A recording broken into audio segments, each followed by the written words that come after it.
Salve lá, meus amigos, bem-vindos a mais um podcast Revitalize. Eu sou Borges e aqui a gente fala sobre saúde e vitalidade da igreja. Já se inscreve no canal, ativa o sininho e vem com a gente nessa jornada. Hoje a entrevista está absurdamente especial. Quero te fazer uma pergunta. Você é alguém que gosta de histórias, especialmente histórias que inspiram? Esse é o papo de hoje no Revitalize, nesse podcast. Convidado especial hoje, tenho o prazer de receber Arival Casimiro. Arival, obrigado, cara. Prazer muito grande estar aqui, prazer estar aqui participando desse programa que tem sido fonte de inspiração para muitos pastores e igrejas também.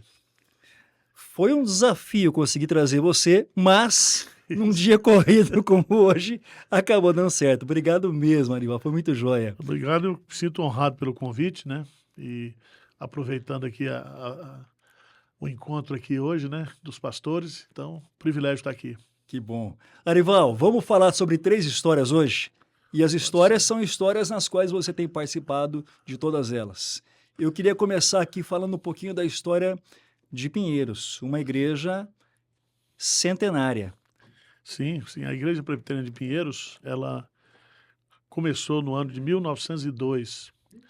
Quem conhece lá a geografia de São Paulo, Pinheiros fica no bairro, na Zona Oeste, né? Ali hoje próximo da USP, ali divisão do Rio Pinheiros. E em 1902 um grupo de irmãos saiu lá da Rua Helvétia, da Igreja Presbiteriana Unida, para fazer um evangelismo de rua, né? Na época havia um ministério na Igreja Unida chamado Esforçadores Cristãos. Então eles foram de charrete, né? E começou o trabalho em 1902, evangelizando nas ruas de Pinheiros, nas casas. A região de Pinheiros era uma região fora da cidade de São Paulo, é um bairro antigo, e lá tinha muitas olarias por causa dos rios, né, do rio, e por causa também da própria vocação lá da região. E em 1906 a igreja foi organizada. Então foi uma igreja que teve assim um nascimento muito rápido. Em 4 anos, praticamente, a igreja foi organizada. Lendo alguma coisa sobre a história, eu entrei no site da igreja, enfim, tava vendo um pequeno documentário que tem lá, um negócio chamou a minha atenção.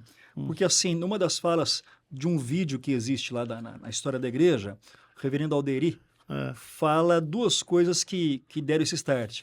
Primeiro, ele fala que a igreja, ela nasce num período onde ela tem perseguição, por conta daquele momento. E depois ele já fala que, apesar disso, ela já nasce como uma igreja missionária.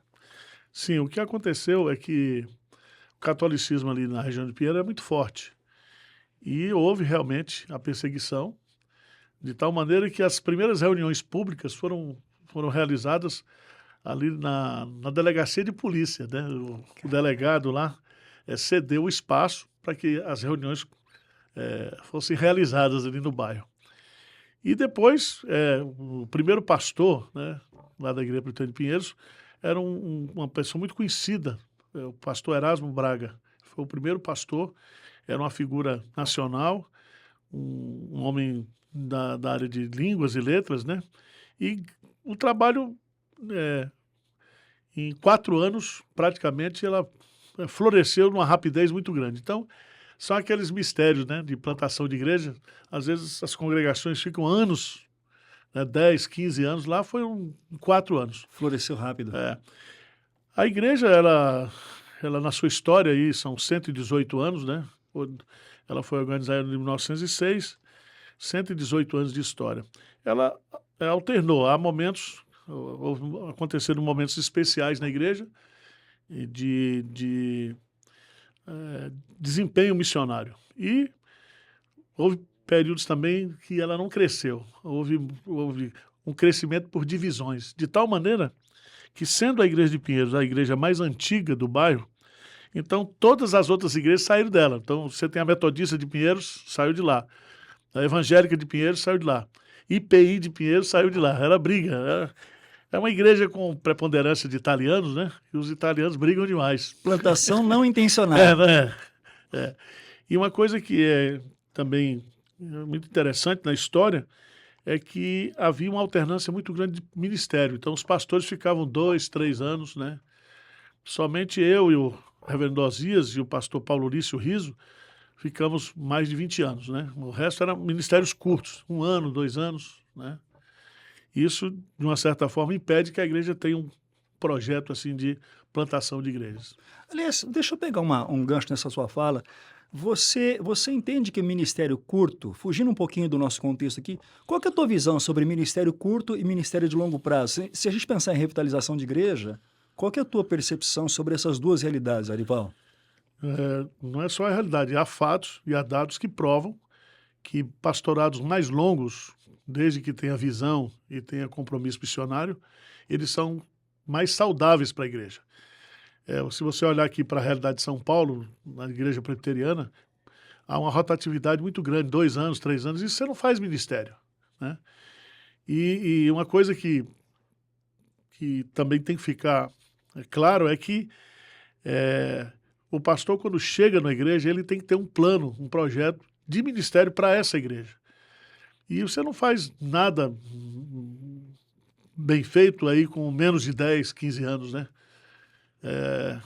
Lá em Pinheiros eu estou há 28, certo?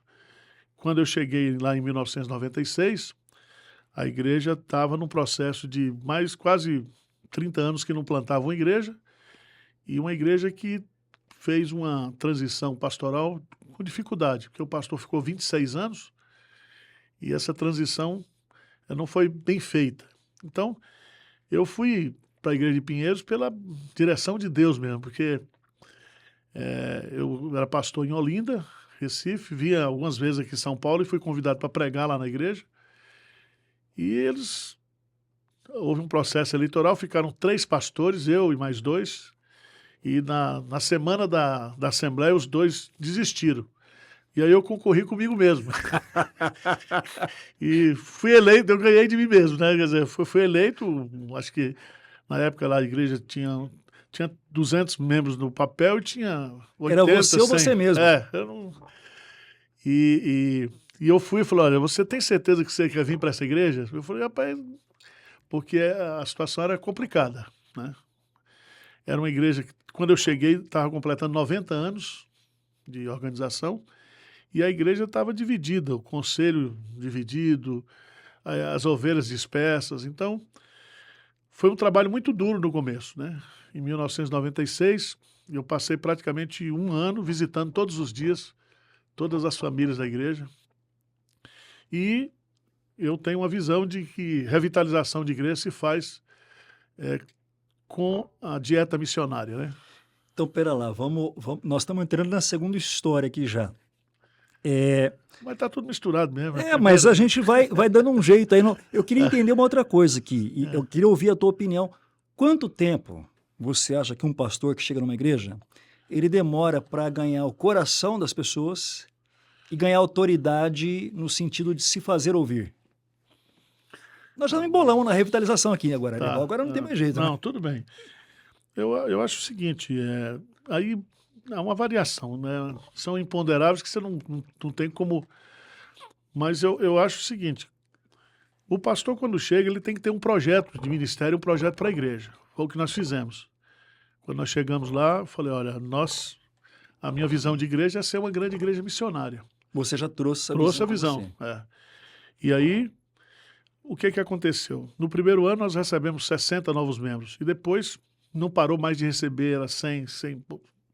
Então, o que revitaliza a igreja é gente nova. O oxigênio, né, da igreja é quando ela vai crescendo através do trabalho missionário.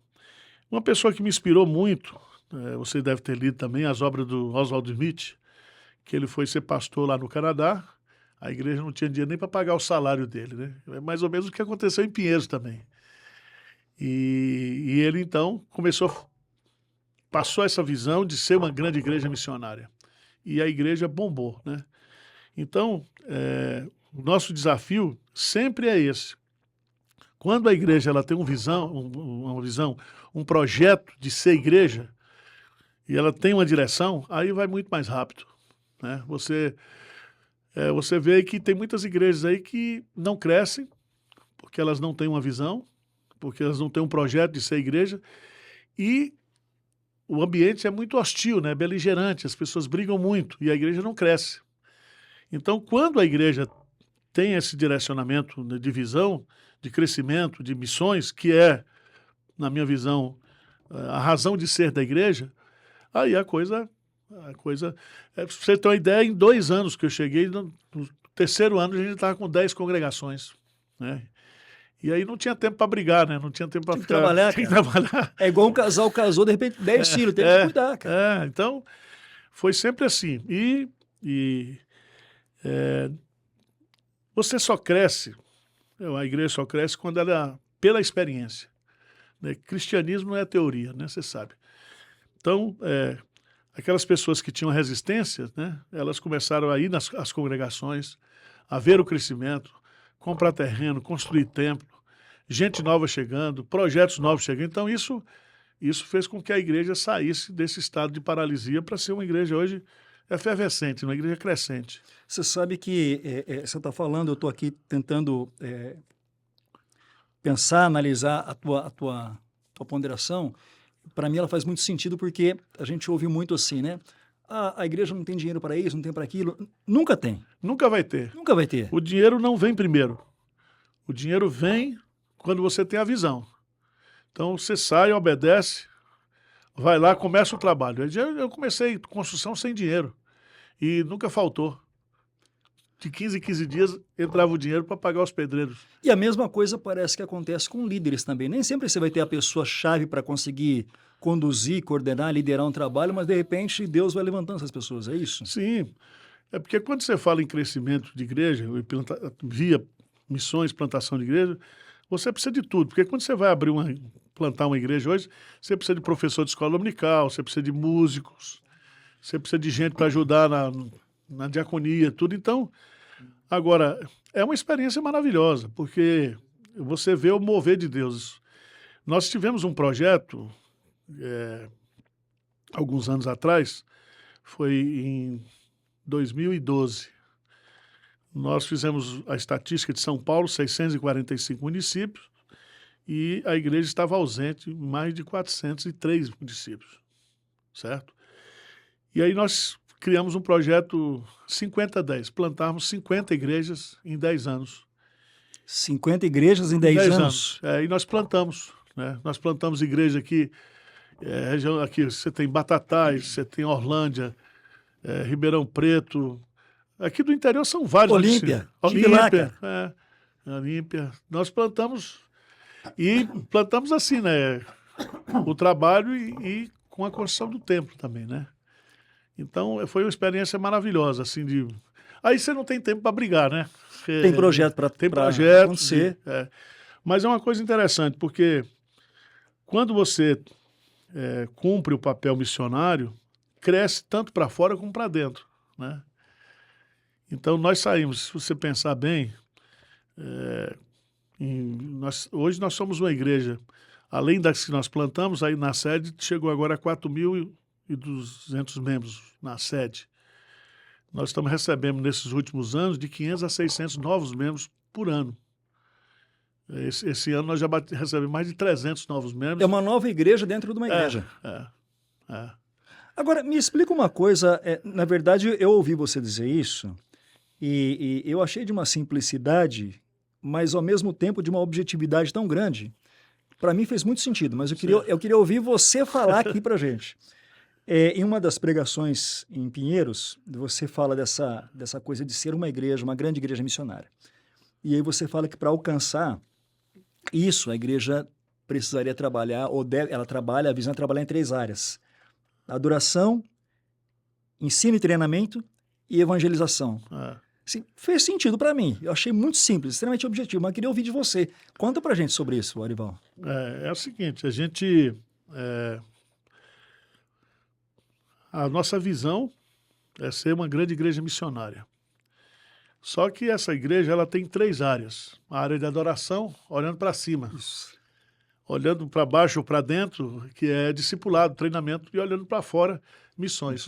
Eu fiz isso até para passar para o departamento infantil, né? Então eu chego lá no departamento infantil, e faço com as crianças, né? Olha para frente, adoração, olha para cuidado, olha para fora, missões.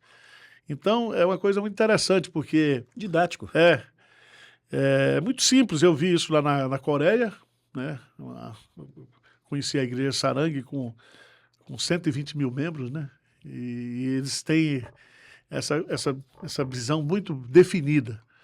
Porque se a gente não perguntar todo dia para que a igreja existe, por que a igreja existe, né? Qual é o papel da igreja, a gente se perde, porque a gente se distrai. Então, uma das coisas que a gente conseguiu colocar foi definir a visão e ter o foco e a intencionalidade. Então, por exemplo, quando a gente quer plantar uma igreja numa cidade que não tem, a gente vai lá, aluga um espaço, mobília o espaço, faz igual as igrejas pentecostais, né? Só que para eles é ponto de venda, para nós é ponto de evangelização, né? Então, a gente trabalha de uma forma muito prática, muito... Até, aliás, me chamam aí no mundo calvinístico que eu sou pragmático, mas eu sou prático, não sou pragmático. Porque eles têm essa tese do pragmatismo americano, mas não tem nada a ver. Porque Deus ele não põe o selo do crescimento e da bênção se não houver integridade no projeto, integridade na motivação. Né? E o tempo todo, que quando eu vi essa fala tua, salvo engano, o sermão nem era sobre isso. Não, Mas você começa dizendo assim, irmãos, eu queria dizer que a nossa linha é essa daqui e tal. Ou seja, você está chancelando o tempo todo isso na vida da igreja. Teve um período atrás, hoje até, é que a gente terminava os cultos falando sobre a visão da igreja. Repetia, eu colocava como se fosse um... A igreja repetia em conjunto. E aí impetrava a bênção apostólica. Ô Arival, agora a igreja, nesse processo de crescimento, enfim, nessa dinâmica, eu não sei a sua leitura, a minha impressão às vezes é que, por mais que a gente trabalhe, fala sobre missão, essa coisa toda, o tempo todo, na minha leitura, ela tem uma inclinação a sair desse trilho. E a gente tem que puxar para o trilho de novo, né? Você sente isso em Pinheiros algumas vezes ou não? Olha, a coisa está tão dinâmica hoje, porque a igreja está dividida em 4 áreas, né? Hoje nós temos 4 braços da igreja. Você tem a igreja sede, né, que é um CNPJ, que é a igreja com os ministérios locais. Você tem a junta missionária, que hoje ela é uma junta que investe aí 18 milhões por ano, 1,5 milhão por mês em obra missionária. Né? Então, Só me dá uma parte aí. Quanto que isso corresponde a... Eu ouvi você falar sobre investimento da igreja em projetos missionários. Do orçamento da igreja, quanto que vocês separam para o trabalho missionário? Hoje, 63%. Incluindo o dízimo que a gente dá para o Supremo Conselho, né? O dízimo dos dízimos. Nós somos uma igreja fiel à denominação e lá tudo lá. Então, você tem a igreja, você tem a junta, você tem hoje a IPP-TV, que está completando 4 anos. Que é um projeto missionário. Sim, que nasceu dentro da pandemia. Hoje, nós temos, só para você ter uma ideia, aos domingos, nós temos uma igreja online de quase 40 mil pessoas. Você tem 10 mil pessoas, 10 mil pontos assistindo o culto das 8, 9h30, 11, 17 e 19. Então a gente tem um controle lá, a gente sai o relatório no domingo, no final do domingo. Então hoje nós somos uma igreja com 4.200 membros locais e mais de 30 mil fora. Pessoal que acompanha. Manda dízimo, manda oferta, ora. Faz tudo, hoje é uma benção. O pessoal do online participa nessa dinâmica? Sim, participa. Tem muita gente que diz, olha, o pastor, eu vou dar o dízimo aí, porque na minha igreja não adianta eu dar, porque não tem projeto, não tem congregação. E o dinheiro vai ser aplicado na poupança, então lá em Pinheiros não tem poupança nem aplicação. Entra, sai, e a gente vive todo mês essa dependência de Deus, né? Numa conversa com o reverendo Hernandes, ele estava contando que no meio da pandemia, nesse processo, surgiu uma tradução para russo, inclusive. Sim. O que aconteceu? A gente tinha um departamento que chamava Pinheiros Produções. Aí antes da pandemia, no meio, quando começou, a gente veio um insight lá, a gente criar a TV, né? Aí eu chamei o pessoal, falei, ó, gente, vamos botar uma TV 24 horas. Pastor, você é louco? Não, vamos investir. Mas não tem dinheiro. Aí eu fiz um apelo pelos cultos, né? Que a gente transmite desde 2011, né? A gente está inscrito. Acho que nós somos uma das primeiras igrejas que investiu bastante nisso aí. E aí o que é que aconteceu? Eu pedi, na primeira semana nós recebemos R$250 mil de oferta, na outra semana mais 250 mil. Então, 500 mil nós compramos todo o equipamento, o software, por exemplo, as câmeras, né?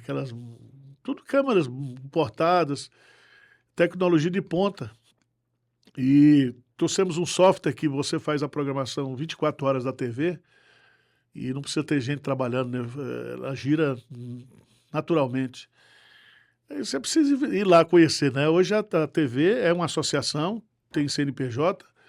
Hoje ela tem um custo aí de 80 a 100 mil reais mês, tem cerca de 30 funcionários trabalhando, produzindo conteúdo.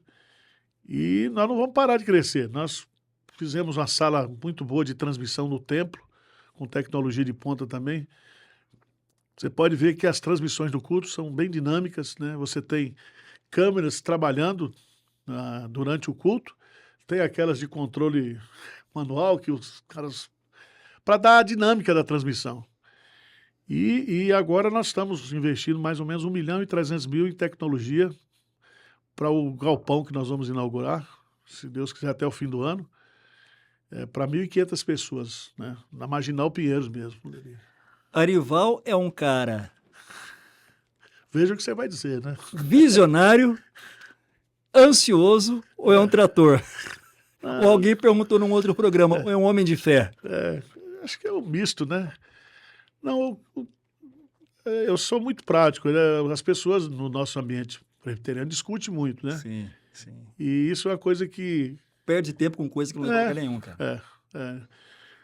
São discussões. É a mesma coisa que aconteceu quando Jesus lavou, né, os pés dos discípulos. Estava lá a água, a toalha, todo mundo olhou, discutiu se a água era com cloro ou sem cloro, se a toalha era santista, e ninguém foi. Aí Jesus foi lá e pronto. Então, eu faço, então eu tomo a decisão.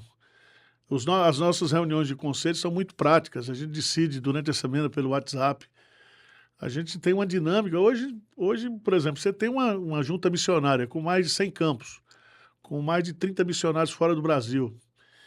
Ali tem uma vida diária. Então, tem que decidir, tem que tomar decisão. Então...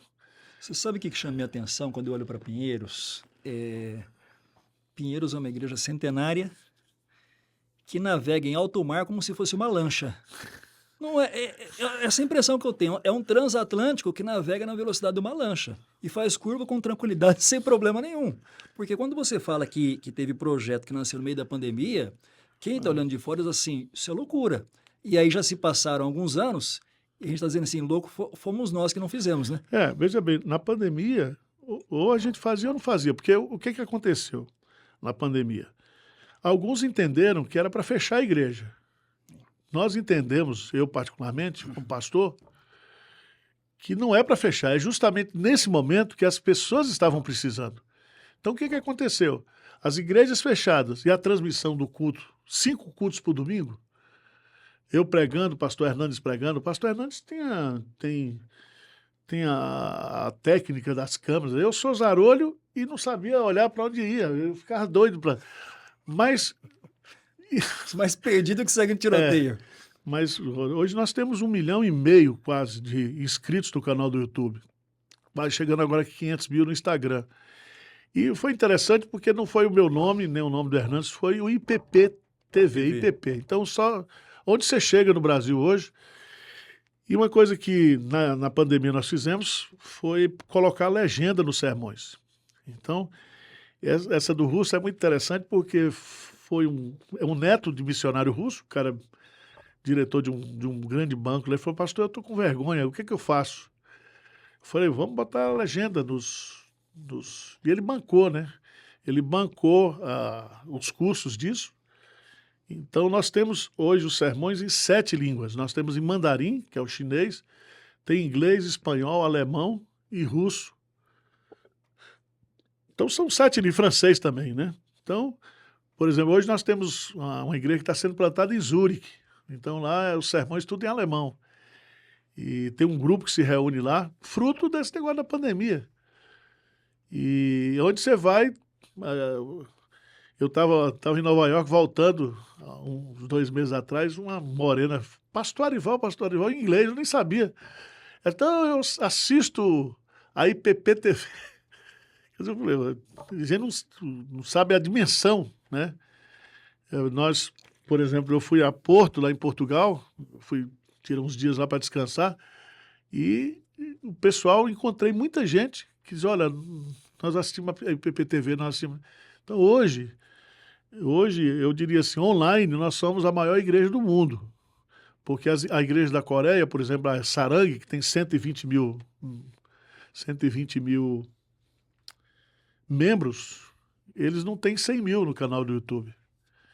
E eles têm toda a tecnologia lá. Então, esse negócio de Pinheiros aí foi um avivamento, é Deus que abriu as portas, né? E tem uma coisa também, existe por trás um trabalho muito grande, né? Porque hoje, se a TV é um case de sucesso, foi porque tem muita gente. Nós contratamos um diretor que é um presbítero, 35 anos de Band, que trabalha lá de Record. Nós fizemos uma parceria com a Universidade do Mackenzie, o pessoal de jornalismo e TV são estagiários lá. Então, hoje... E é impressionante, porque você não consegue dimensionar o que acontece pela internet. Nós temos na IPP-TV hoje, o último relatório agora, 1 milhão de horas assistidas por mês. Você sabe o que é isso? 1 milhão de horas? Não dá nem para começar a mensurar o... Aí o que aconteceu? Também, Pastor Hernandes, a gente sempre discutia, nós contratamos uma empresa também de inteligência de YouTube, né? Que é a Hitbel lá de Belo Horizonte, que faz para o Pastor Hernandes, faz para muitas igrejas. Então, nós entendemos que assim como a imprensa foi importante no período da reforma para a divulgação da fé, hoje as redes sociais, elas são impactantes, né? Para você que está assistindo a gente, está assistindo esse episódio, nós estamos nos estúdios da LPC e a gente está participando ao longo desse dia de uma mentoria aqui na LPC, na Luz para o Caminho. E eu tive já a oportunidade de assistir 2 palestras há pouco com a Arival, e uma coisa que você falou que chamou a minha atenção, e eu vou só bater nessa tecla de novo. Você disse assim, o que falta às vezes é a visão, o povo briga porque não tem a visão. Quando você tem a visão e trabalha em prol da visão, a coisa caminha. Eu tenho observado igrejas que adoecem com uma facilidade enorme. Falta de visão, Arival? Sim, porque a visão, ela dá a dinâmica da igreja. Dá o destino. Então, por exemplo, Então, eu chego para um adolescente da igreja. Para que a igreja de Pedro existe? Ele diz, pastor, existe para ganhar alma para Jesus. Então, vamos para. Então, nós tivemos agora, nós mandamos os adolescentes para o sertão para fazer trabalho missionário. Eles vão de ônibus, viajam 48 horas na estrada, vão fazer um acampamento dentro do ônibus. Passa lá uma semana, volta. Então, essa turma, quando volta, o DNA missionário está à flor da pele.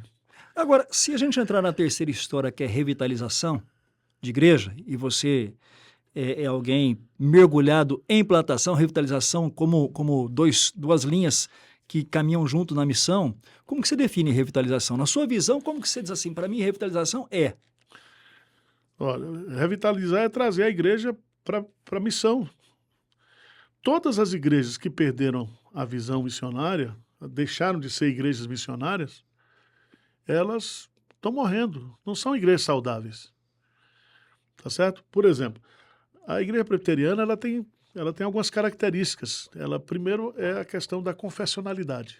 Nós somos uma igreja que nos reunimos em torno da palavra de Deus e de um conjunto de doutrinas. Nós somos uma igreja também conciliar, né? Não existe a figura da pessoa, existe a figura dos concílios e cada concílio tem a sua competência. Sim. E nós só temos 2 ofícios, presbíteros e diáconos. E entre os presbíteros há essa separação entre pastor e presbítero, né? E a terceira característica da igreja presbiteriana é que ela sempre foi uma igreja missionária. Quer dizer, quando a igreja nasceu da pandemia de febre amarela. O cara que trouxe para nós aqui o presbiterianismo nos Estados Unidos, sabe, morreu.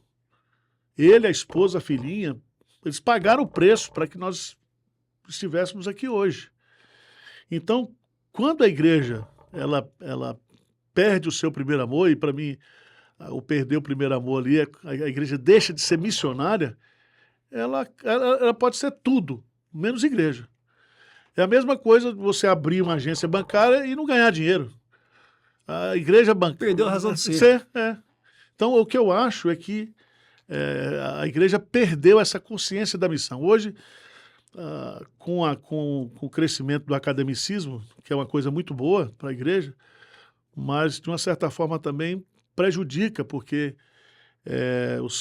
o academicismo ele traz, muitas vezes, esse assassinato da visão missionária. Às vezes a gente está tão preocupado em defender a doutrina, em preservar os documentos históricos, não é nem a fé. Porque se a gente não evangelizar as novas gerações, nós não vamos conseguir passar a fé reformada nem para as novas gerações. Então tem igrejas aí que não investem, por exemplo, nas novas gerações, departamento infantil, adolescentes, jovens. Então, lá em Pinheiros, a nossa prioridade é essa. Nós temos um trabalho com crianças, são mais de 600 crianças, e nós temos mais de 150 pessoas trabalhando com as crianças do departamento infantil. São 2 acampamentos por ano de crianças, 2 acampamentos para adolescentes. Os jovens também têm várias atividades. Aliás, os adolescentes têm trabalho todo sábado. Todo sábado. Tem atividade do adolescente? Todo sábado. Das 15 às 19 horas. Tem o espaço deles lá, eles têm os cultos, têm as mensagens, tem um discipulado para eles, tem escola dominical, tem 2 classes para adolescentes. Então, agora, tudo isso dá trabalho, né? Porque quando você vai falar também de revitalização e por que as igrejas morrem, é porque as igrejas deixam, né, os pastores, às vezes, eles têm um projeto deles, têm um projeto para a família deles, mas tem um projeto de igreja. Não tem um projeto de igreja. A minha experiência e o meu conceito, aí eu vou deixar bem claro para você. Igrejas morrem quando elas se afastam da missão. Deixam de fazer a missão. Igrejas, elas são revitalizadas quando você impõe para a igreja essa volta. Então, o que revitaliza a igreja é a própria missão. Então, olha, você imagina o seguinte,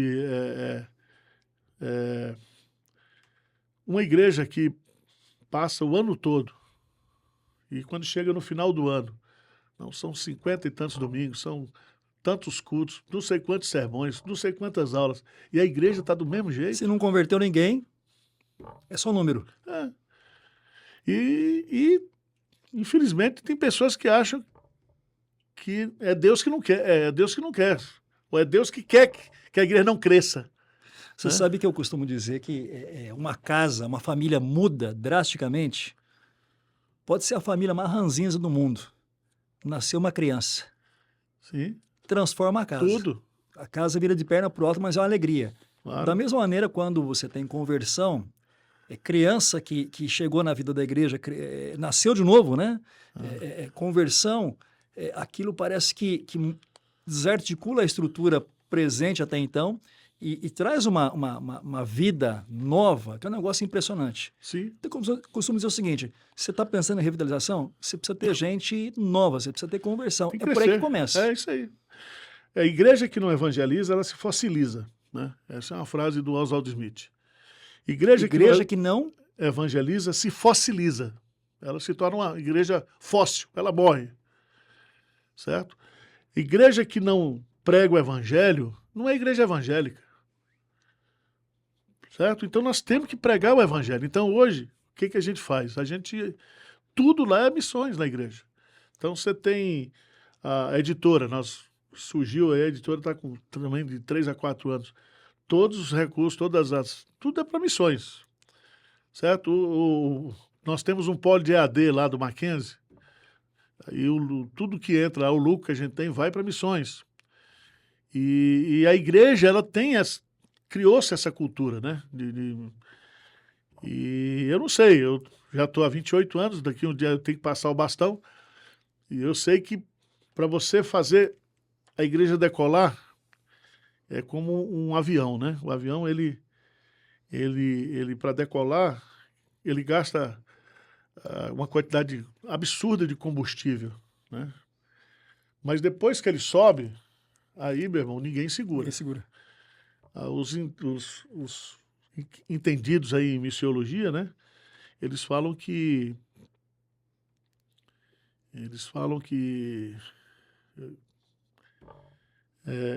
os primeiros anos são os anos mais difíceis, mas depois que passa de 1.000 membros, aí ninguém segura mais.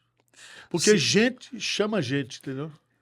E se tem a missão, você pode soltar. Então, por exemplo, lá em Pinheiros nós temos, hoje no hall, né, que é um hall bem enxuto, que a gente faz mesmo, são 4.200 pessoas.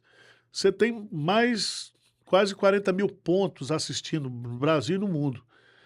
Quando vem um relatório, são 105 países que assistem os cultos de Pinheiro. Você me fez lembrar de uma frase não sei se você lembra dele, do Luiz Palau, evangelista, né? Sim. Ele diz um negócio que para alguns pode até soar meio estranho, mas ele dizia assim que a igreja é igual estrume.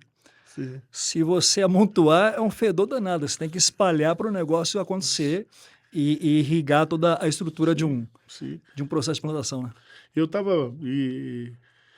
E uma das coisas que o pessoal não entende, porque nós somos aqui de São Paulo, e São Paulo capital, Campinas também é uma área metropolitana, os custos aqui são muito altos, né?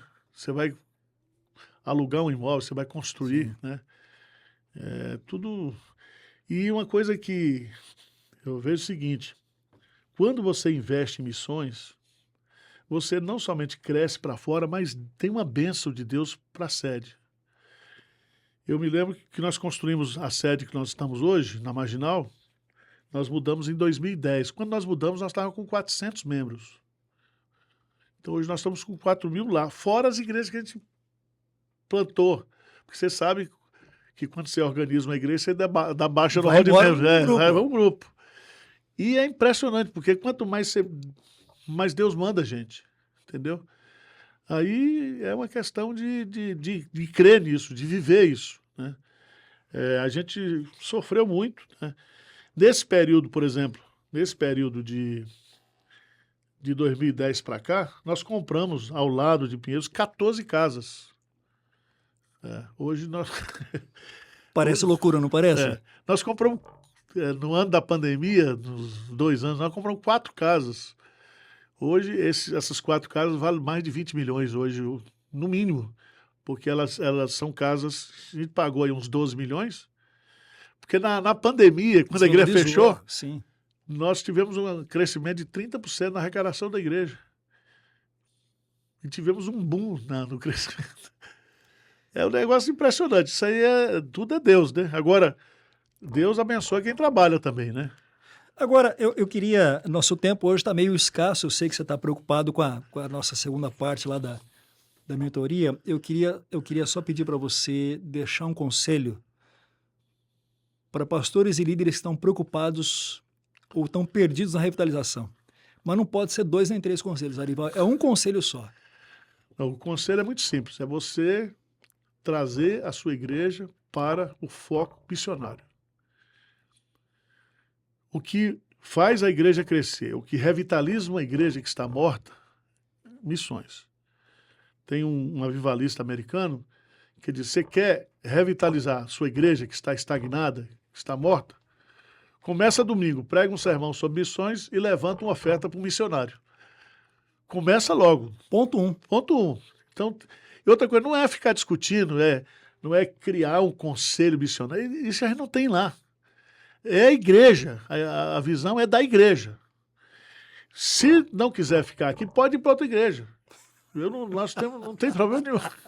A gente não tem problema se você está vindo para Pinheiros e você não vai se adequar a essa visão, nem venha. Porque você vai ficar infeliz e vai dar trabalho para a gente. Mas definiu a visão daí, né? Sim. Já está definido. Ué, hoje tem muita igreja, então, se o cara vem para ser pedra de tropeço, nem venha, porque a igreja tem a sua visão. E o que é impressionante é que quando a igreja ela está na visão, isso aí é atraente. Tá certo? É uma coisa que atrai. Então, por exemplo, a gente... Porque na visão você tem unidade, inclusive. Sim, é o que dá unidade. Ó, gente, é aqui. Por exemplo, na pandemia, nós fizemos 2 campanhas. A campanha de furar poço do sertão e a campanha de cesta básica. Então, no ano da pandemia, daquele ano que fechou a igreja, nós arrecadamos mais de 100 mil cestas básicas. E furamos mais de 150 poços do sertão. Nós estamos hoje já indo, esse ano nós já captamos 61 poços. Então nós já, no mínimo aí, hoje nós vamos chegar até o final do ano de mais de 500 poços furados no sertão. A gente tem as parcerias com as ONGs locais, são 5 estados, né? Bahia, Pernambuco, Paraíba, Rio Grande do Norte e Piauí.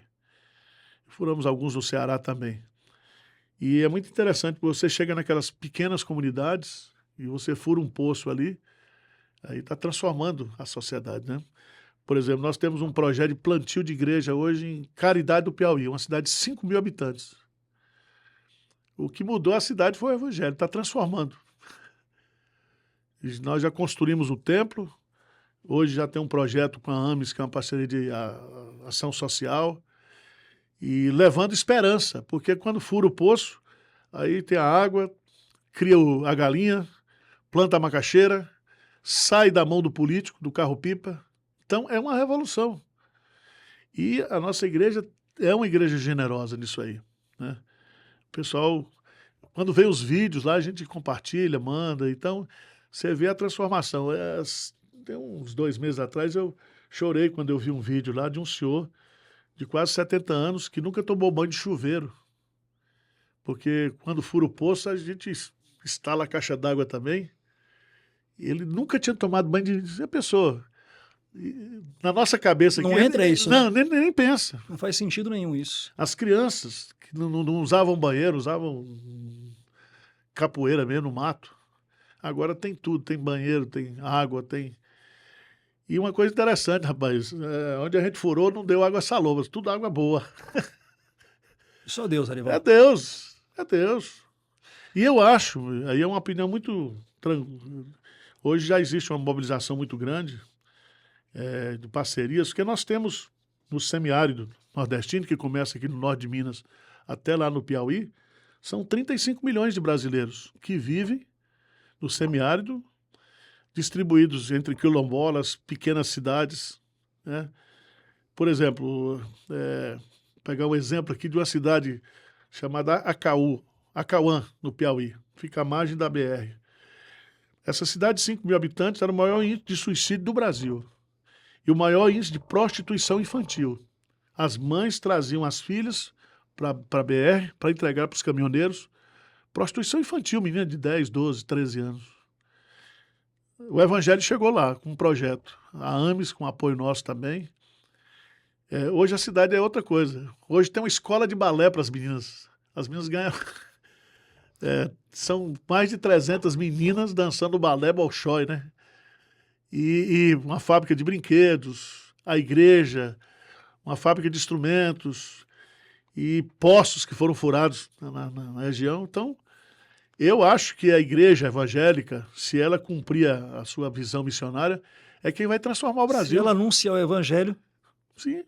Porque a gente não discute esse negócio de evangelho social, doutrinário, essas besteiras, a gente não discute mais. Porque tem região que você tem que chegar para fazer ação social mesmo. Dar comida para o povo, prega o evangelho, manda ler o breve catecismo, o Westminster, pode ler tudo, mas tem que dar salsicha com pão para as crianças. Furar poço. A palavra de ordem do nosso papo É, Eu acho que é uma só. Missão. missão. Ah. Missão. Então, igrejas, elas morrem, elas ficam estagnadas quando elas deixam de fazer a missão. Certo? Uma igreja que está estagnada, se ela quer ser revitalizada, ela precisa voltar Missão. a fazer a obra missionária. E aí não tem limite, você não tem que limitar nada. Né? Às vezes, lá em Pinheiros mesmo, eu não conheço mais as pessoas, né? Assim, aí eu chego lá, vou cumprimentar, isso é novo aqui. Não, pastor, só me recebeu tem 2 anos. E aí tem aquele saudosista, né? Qual é o saudosista? O saudosista diz assim, pastor, eu gostava tanto quando a igreja era pequena. A gente se conhecia, a gente conversava, terminava o culto. Agora eu chego aqui, não conheço ninguém. Falei, meu irmão, é assim mesmo, mas lá no céu vai ser grande também, você vai... E vai caber todo mundo. Vai caber tem todo lugar pra mundo, você vai ver. Arival, obrigado pelo tempo que você Nada. dispensou para estar com a gente aqui. Obrigado Foi a um você. prazer receber você. Que Deus te abençoe, abençoe Pinheiros. Continue orando por nós. E fogo na missão. Vamos botar para quebrar. Grande abraço, muito obrigado aqui. Obrigado você pelo privilégio de participar desse bate-papo aqui. Obrigado você que ficou com a gente até agora. Que Deus te abençoe e eu te vejo no próximo episódio.